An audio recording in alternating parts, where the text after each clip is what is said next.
So let us begin our story with Kronecker's announcement in 1853. In 1853, Kronecker gave a description of all finite abelian extensions of Q.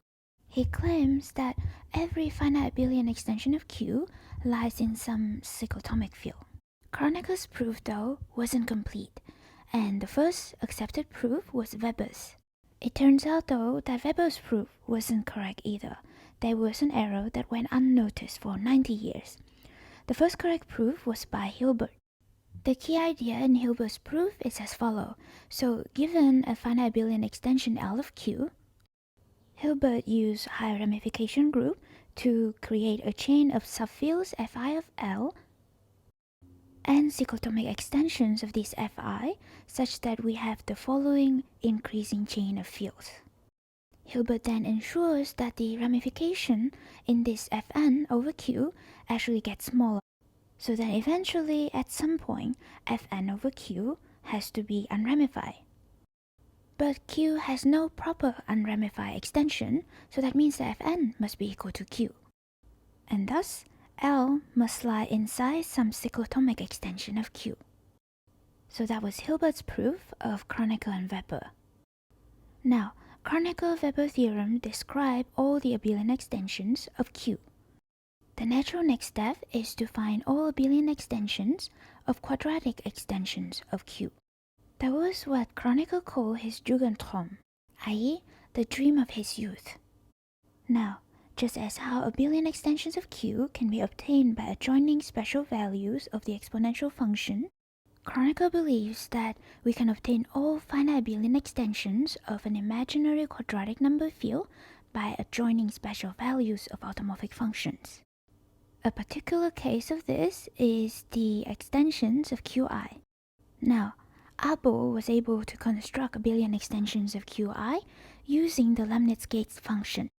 He was generalizing Gauss' work on circle division. Now, inspired by Abel's work, Kronecker expected that every abelian extension of Qi could be obtained this way.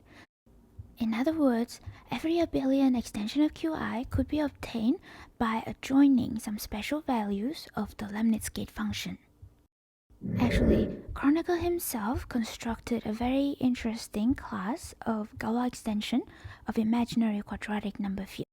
For a given imaginary quadratic number field K, he called this type of extensions the species of K. So why species? Well, this is just co-opting terminology from taxonomy. Observe that in number theory, people have already been using many terminologies from taxonomy, and so Kronecker just wanted to continue that tradition.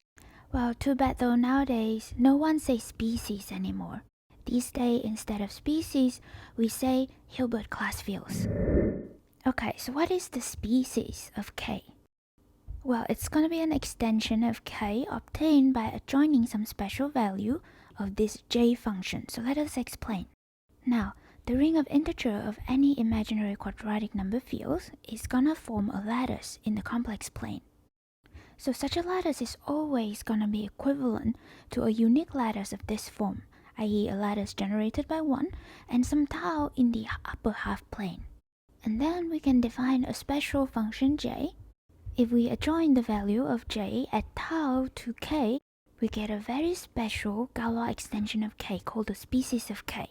The Galois group of this extension over K actually captures the arithmetic of K because it's isomorphic to the ideal class group of K. Moreover, this extension is unramified, and every ideal of K becomes principal in it.